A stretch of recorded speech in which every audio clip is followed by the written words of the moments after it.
I'm Joe, and for reasons passing all possible understanding, it's just coming up to 3 o'clock in the morning, and I'm standing on the corner of Trafalgar Square on the site of the original Charing Cross. And the reason I'm here is we're about to try and answer one of humanity's great unanswered questions, which is just how far can you get by bus from central London in 24 hours? When I say furthest, I don't necessarily mean the longest mileage. That would probably be achieved just by shuttling to and fro between here and the Strand for the next 24 hours. What I mean is the furthest bus stop as the crow flies from central London that I can reach in the next 24 hours. I've chosen this spot to start as Charing Cross is the point from which all distances to London are measured. And there's a plaque on the ground here that in non-COVID times thousands of tourists walk over every day to mark that fact. There was a cross on this site since the 13th century, pulled down in 1647 on the orders of Oliver Cromwell. Following the restoration of the monarchy, in an act of what can be described as supreme trolling, 8 of those who had signed King Charles I's death warrant were executed here on this spot, and a large equestrian statue of Charles I was erected. I think that's what passes for dark humour if you're a Stuart king. But enough of these historical diversions for now. The stop for our first bus is just up the road here. Now, I think I've worked out on paper what the furthest I can get in 24 hours is, and we're going to try that out in practice today. But it's entirely possible I'm wrong. As soon as you get off a bus, there's normally a multitude of options to go forward. I've come up with various alternatives which are literally a few hundred metres shorter than the one we're going to try out today. Now, if anyone wants to prove me wrong on paper, because no one needs to do this madness of being up here in the small hours, please do so in the comments. One thing that is certain, the answer lies to the north or west of London, as the English Channel presents a somewhat formidable barrier to bus travel towards the south or east. And the ground rules? Well, when we say bus, we mean bus, not express coach. As a rule of thumb, if you can use an older person's free bus pass on something, it's a bus. Choose your starting point or time or date, and I'll talk in a bit about why I'm here at 3 AM, but I might have made the wrong call. Just as well, really, that I love a good bus journey, because my enthusiasm for the things might be waning by this evening.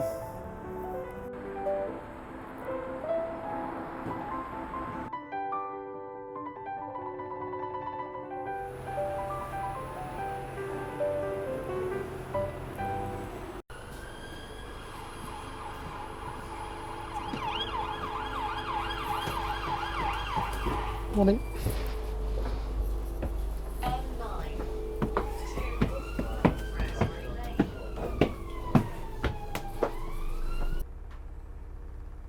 So here we are on our first bus of this mammoth journey, London Night Bus N9, heading westwards through the centre of London, past Piccadilly Circus, Kensington, the Royal Albert Hall, and out along the empty early morning roads through Hammersmith, Chiswick, Brentford and Hounslow towards a still COVID-quietened Heathrow Airport.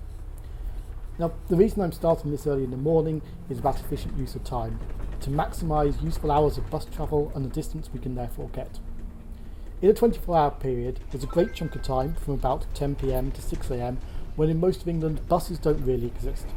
The exception is London, so we're here at 3 AM on one of the vast network of services that radiate out in the small hours from Trafalgar Square to use some of those hours wisely.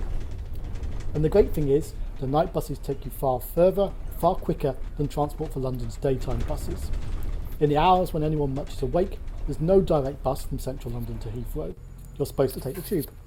But in the quiet early hours of the morning, we can sweep along the darkened roads, the full 25 kilometres to Terminal 5. The N9 is the 4th longest bus route in London, and nearly everything alongside it in the top 10 table is a night bus too.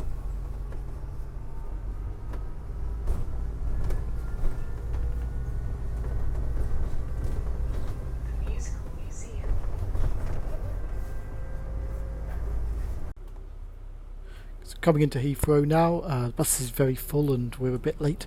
At every single stop in Hounslow we've stopped to pick up airport workers heading for the early shift. It's quite a contrast to the image many will have of the night bus as simply a way to get pubgoers home from the flesh pots of the West End.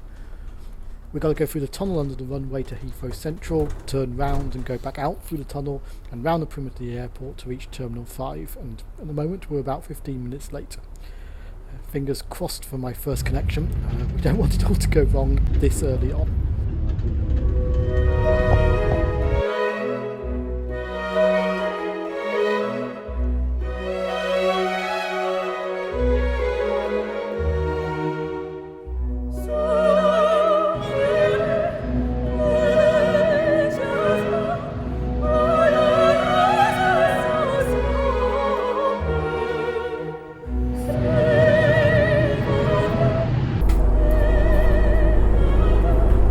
So after a bit of a scare as to whether to actually make the first connection due to the night bus somehow getting very late, did in fact make the connection onto the number 7 towards Slough, the bus entirely to myself, and in a few moments time we will be leaving Greater London, free from the stifling air of the metropolis and out into the leafy dells and bowers of Slough.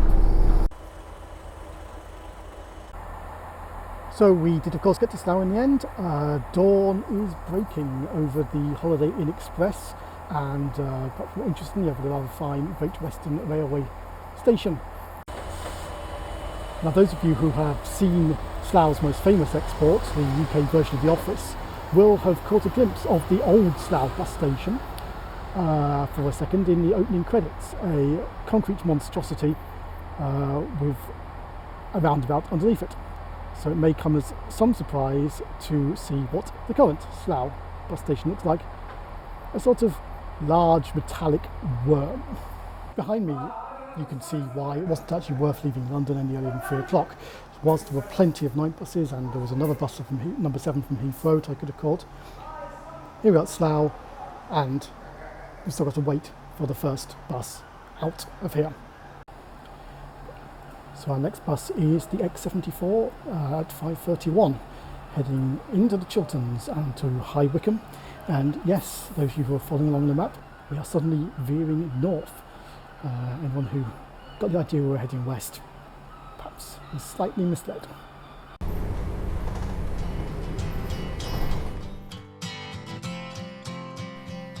So we're now passing what will truly be one of the highlights of this journey, Slough Trading Estate, allegedly the largest trading estate in Europe.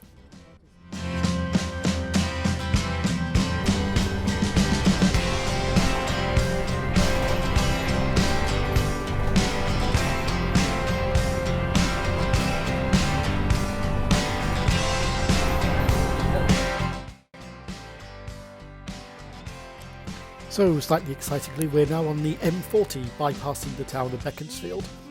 I remember being told as a child that buses couldn't use motorways, which is obviously a complete lie, but there's still a slight feeling of naughtiness and transgression as we trundle along the slow lane. Get up and go, you gotta get away to have a place to call home.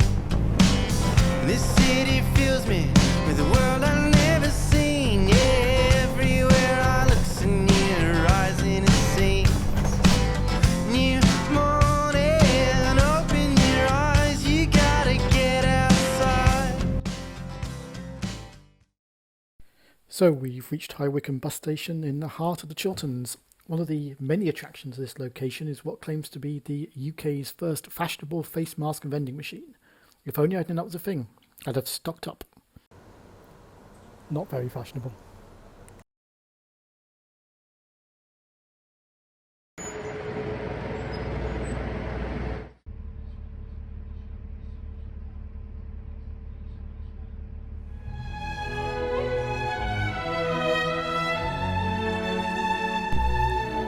Heading out of High Wycombe into the hills, the lodge we're about to pass is for Hewenden Manor, once the home of Benjamin Disraeli, twice 19th century Prime Minister, novelist and developer of the concept of one nation conservatism. In order to be an acceptable person to lead the Tory party today, it was vital to represent a county seat and not one of these newfangled urban constituencies. To do so, you had to be a landowner, so Disraeli, being of middle-class Jewish stock, had to take out a huge loan to buy Hewenden and achieve the suitable social standing.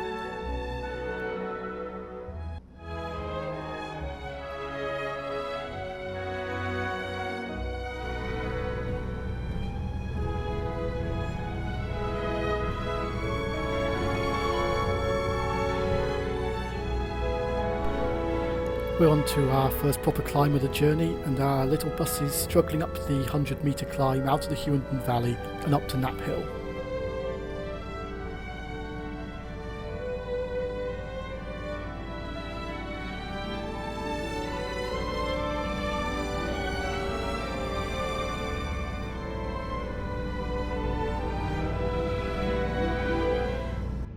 Passing the entrance to RAF High Wycombe, built in the 1930s as the headquarters for Bomber Command, disguised as a manor house and a small village.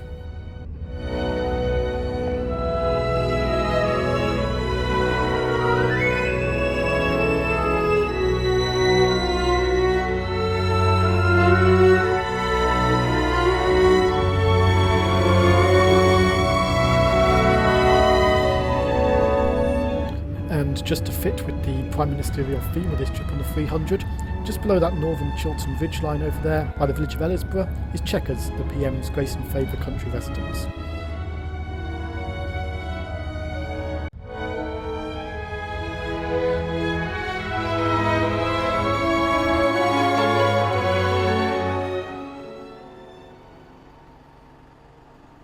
Well, from the early autumnal Chilterns, it's quite a come down to Aylesbury bus station, a diesel fume-filled bunker under a multi-storey car park. Now, I'm not saying this is going to be the worst bus station of the journey, but it is setting the bar pretty high.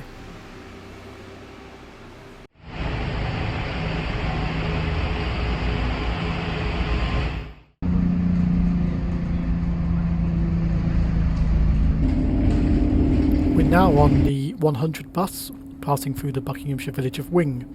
In 1971, Wing nearly fell foul of severe nominative determinism when a commission recommended it as the site of a 4-runway third airport for London. Outcry saved Wing and focus shifted to an airport in the Thames estuary. That didn't happen either, which sounds a bit familiar.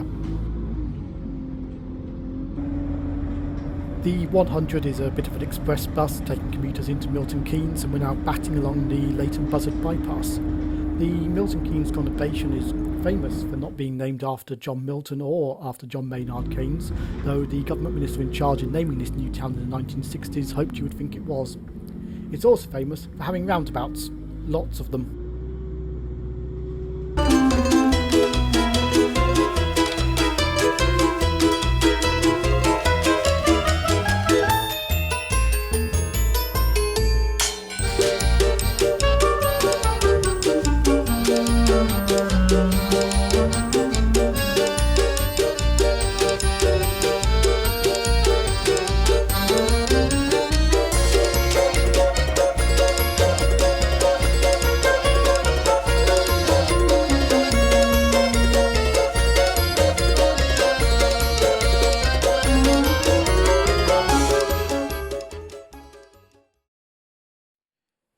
We've arrived in the surprisingly sleepy heart of Milton Keynes, which, in lieu of a bus station, has this rather pleasant tree-lined boulevard lined with bus stops. Next door is The Point, once Britain's first multiplex cinema, now apparently threatened with demolition. While it most closely resembles an Enver Hoxha-era pyramid I once saw in Tirana in Albania, that does seem rather a shame to me.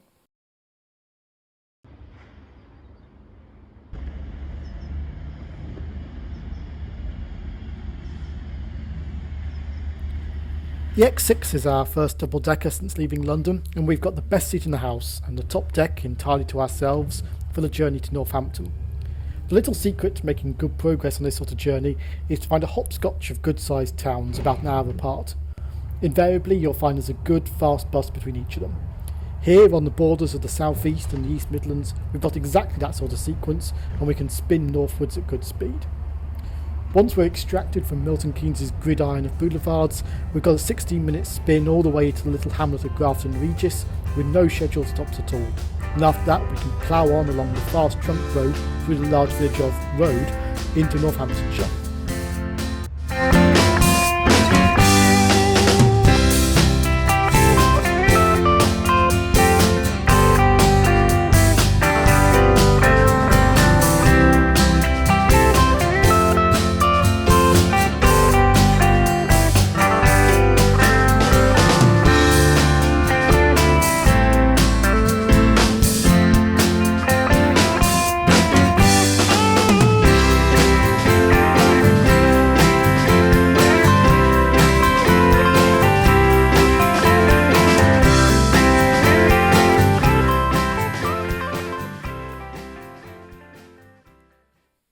bad thing about Northampton's apparently controversial new bus station is it's too small.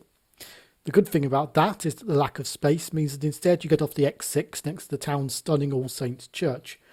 The church was rebuilt after the Great Fire of Northampton, which happened 14 years after the Great Fire of London, and feels somewhat unjustly overshadowed in the conflagration stakes. The other good thing about the new bus station is that the bus station it replaced was described by the local press as a portal to hell. So, there's that.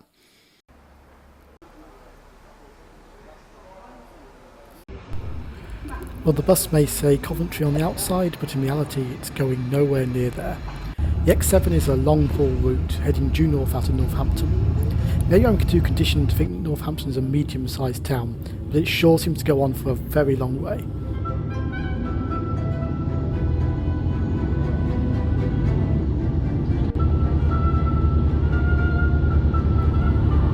The town does end eventually, and it's replaced with lovely Northamptonshire countryside. It's an astonishingly empty land of scattered villages, spinneys and deep rolling hills, speckled with ancient mansions. If you think of your geography in railway terms, as I too often do, this is the green desert between the main lines out of Euston and St Pancras.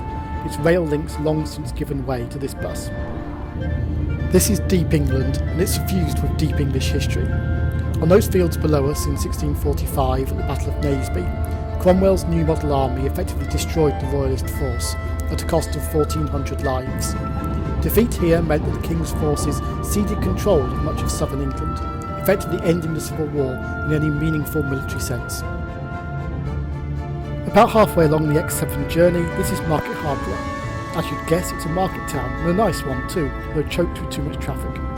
To game the driving hours regulations as a polite fiction, we technically become another bus here, except of course we don't. We're running late and we plough onwards towards Leicester. This is our first meeting with the A6, a trunk road between Luton and Carlisle, which will be our on and off companion for the rest of the journey, if you wanted a hint as to where we might end up. We're running about 20 minutes late due to endless temporary traffic lights, dealing with attempted fare dodgers, and a remarkable episode where the driver assisted, in very good Italian, two very grateful people struggling to buy tickets to Leicester. However, with a 20-minute connection in Leicester between two different bus stations, things are starting to look a bit tight.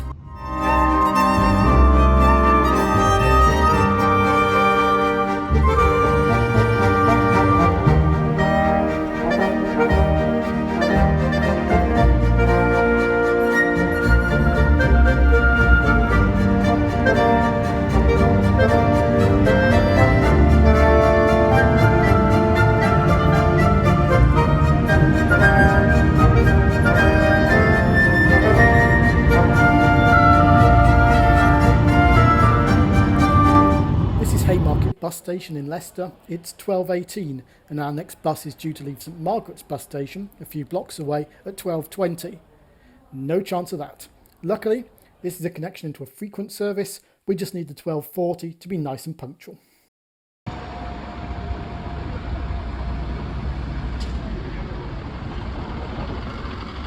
As it turns out, they've knocked down St Margaret's bus station in order to replace it. Not to worry though, there's some luxurious temporary waiting facilities provided.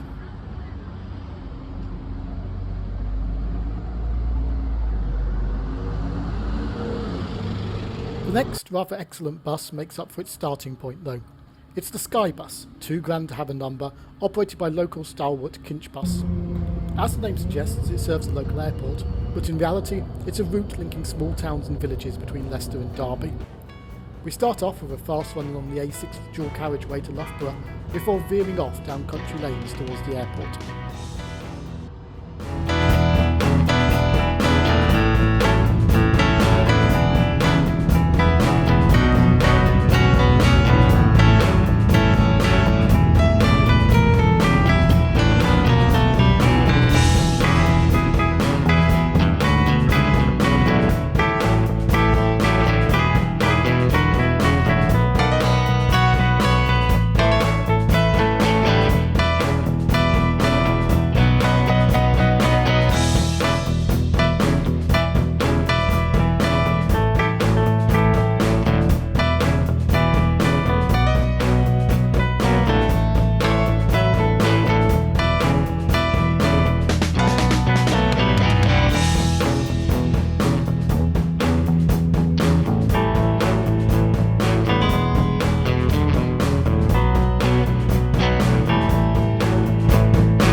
We're wandering around the hinterland of East Midlands Airport.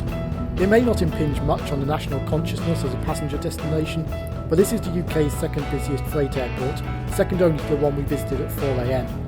There's a decent chance that your Amazon or Royal Mail package passed through here and these huge warehouses late last night.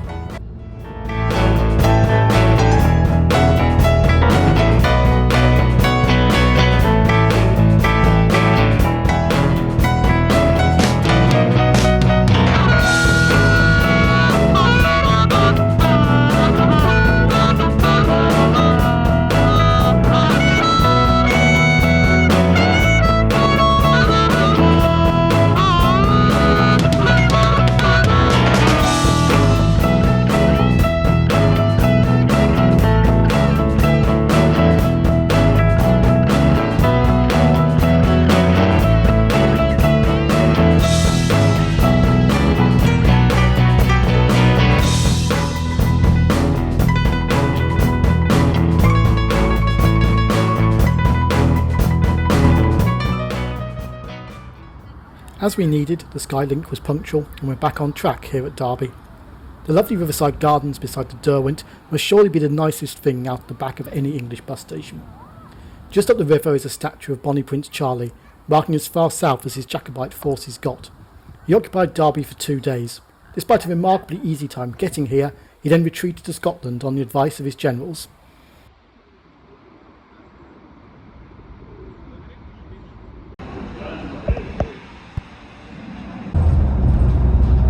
Trans-Peak service from Derby to Buxton is a classic British bus journey. Up the Sylvan Derwent Valley, through Matlock Bath and Matlock, and across the heart of the White Peak, through Bakewell and Ashford in the Water. It's supremely scenic, but also a vital bus link across the peak, far faster than the train. It once ran right through to Manchester, but we'll have to change in Buxton now.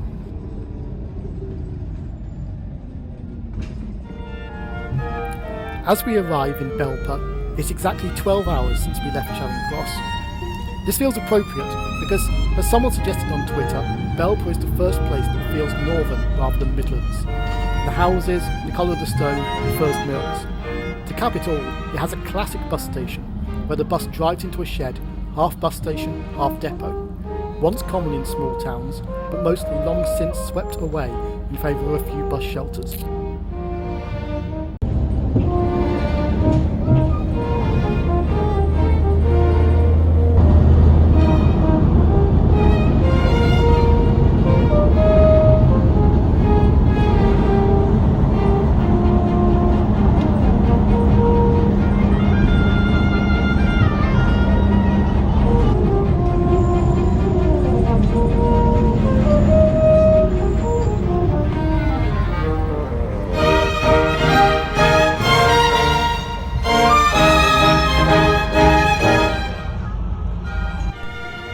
As we pass through the honeypot village of Matlock Bath, squeezed into a gorge with the River Derwent and the A6 road, we can see a bit of the visitor numbers that this area attracts. The Peak District National Park is the second most visited national park in the world, after Mount Fuji. Not just because it's beautiful, but also because it's within an hour's drive of half of Britain's population. The A6 can be a bit of a bottleneck as a result, with knock-on effects on this bus, but today, luckily, we're largely sailing straight through.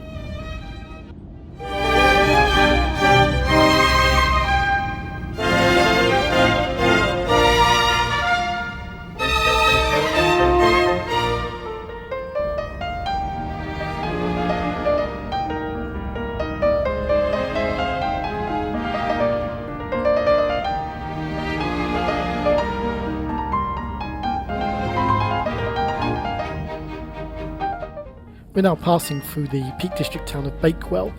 I've quickly discovered that if you tweet a joke about Bakewell tarts, it's not the mildly risque humour that your timeline will object to, it's 100 people insisting they're actually called Bakewell puddings.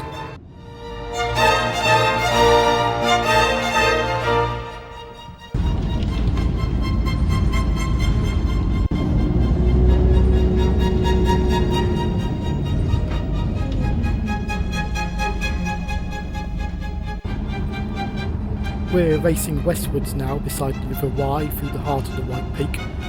It's so called to distinguish it from the Dark Peak region to the north. The White Peak is limestone, the Dark Peak is gritstone.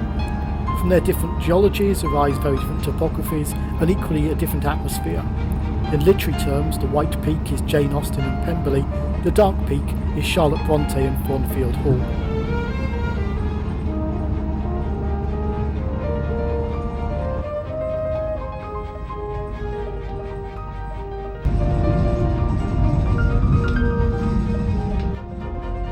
It might seem a bit odd that after all this time travelling north, that our route has suddenly veered west.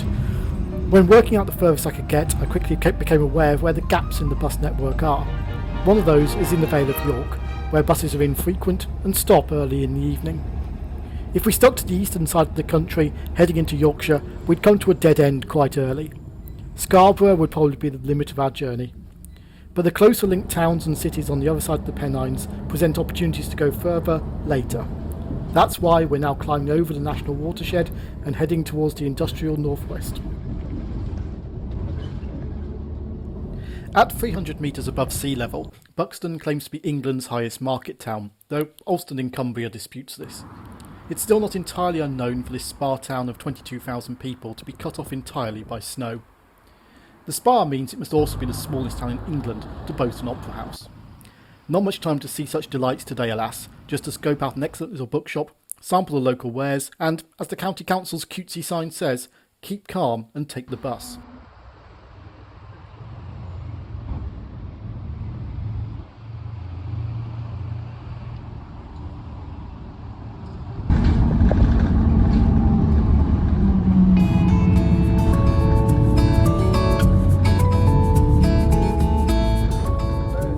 Bright red 199 takes us past Buxton's Victorian villas and back out into the open country, descending through the last foothills of the peak. Via an unexpected tour of High Peak's depot at Doveholes to change drivers, we press on through the mill towns of the Goyt Valley to reach the southwestern edge of Greater Manchester, where the Friday evening peak is building up, luckily in the other direction to our bus.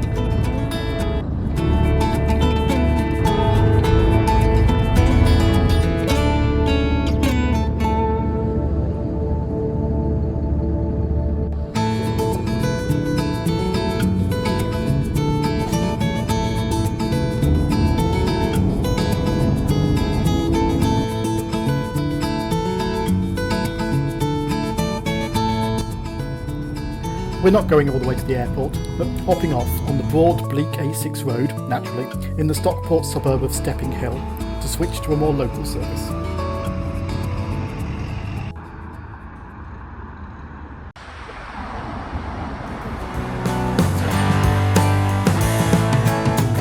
The 192, it turns out, has something of a cult status in Greater Manchester.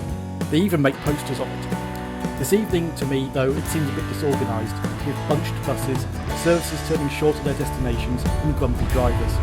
But it is good to be up at the front of a double-decker again for the first time since Northampton, as we head past biscuit factories, the largest brick viaduct in Britain, and into Manchester, with its reopened nightclubs and bright yellow trams.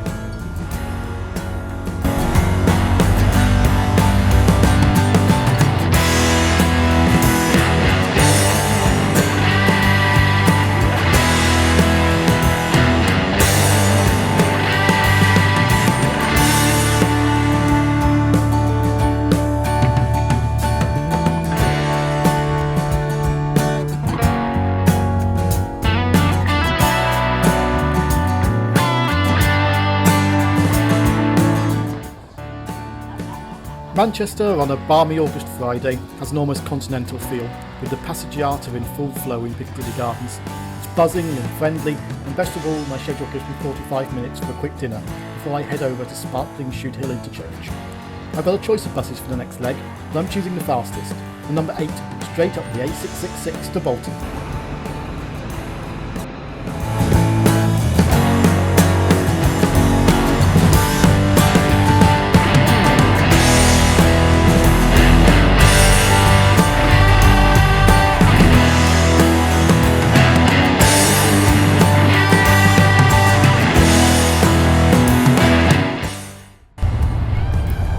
There's just an awful lot of dual carriageways and wide roads from Manchester through Salford and out northwestwards towards Bolton. As dusk falls and Salford becomes Earlhams of the Height, becomes Pendlebury, becomes Wardley, without any obvious break, I can feel a bit of tunnel vision coming on as we approach 17 hours on the road and endless suburbs stretch away into the grey drizzle sprinkled distance.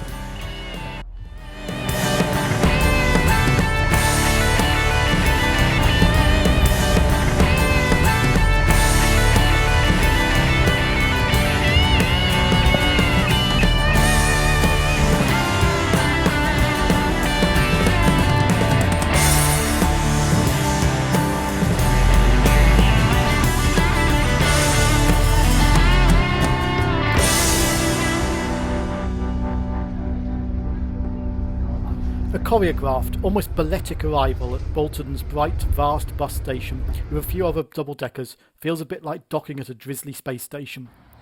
On the other hand, the Friday night pedestrianised town centre has all the atmosphere of an airlock, brightened only by the spectacular 1870s town hall, just oozing with civic pride, the epitome of the excellence of northern municipal architecture of its day.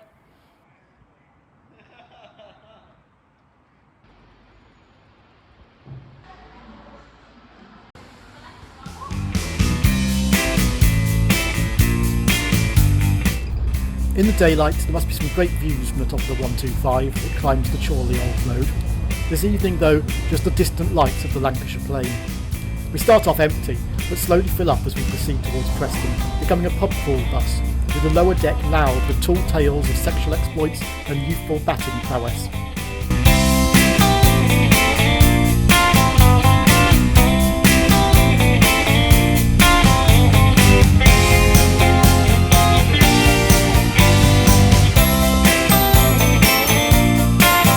We've reached our final interchange spot and it's a treat. Preston bus station briefly hit national headlines at the start of the century when the council threatened it with demolition. There was an outcry and seeing it for the first time dramatically floodlit on a wet night, it's not hard to see why. This is a brutalist temple to public transport, a late 60s masterpiece of design, finally saved, listed and refurbished in the 2010s. Of course, as a very British temple to public transport, the top floors of a multi-storey car park and the whole thing is locked up by 10 PM.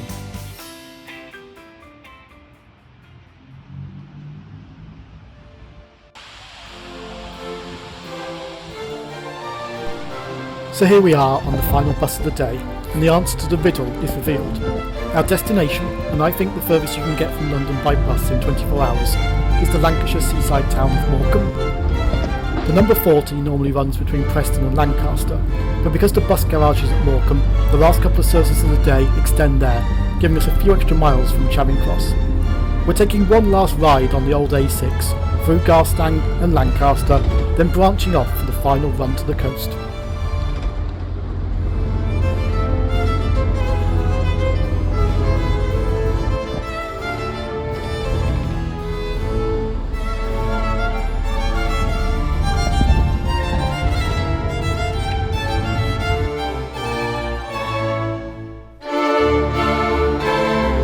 We started our journey over 21 hours ago by an equestrian statue in the middle of a roundabout. We're ending it 339 kilometres away by a statue of some gannets in the middle of a roundabout. I like the symmetry. Obviously, we've still got more than 2.5 hours of our 24-hour window available. It's only midnight. But the simple fact is, there aren't any more buses to catch.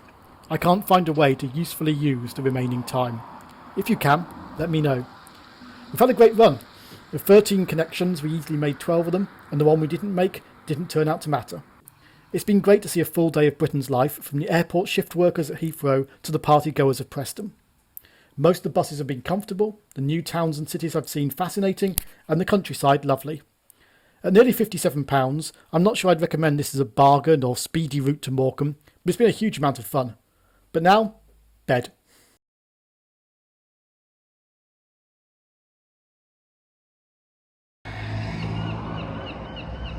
It's a pretty grey morning here in Morecambe.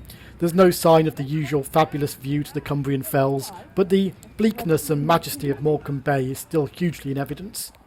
After a morning spent enjoying this rather lovely, if struggling, resort, I'm looking forward to a straightforward train journey back to London. With buses, you can probably have too much of a good thing.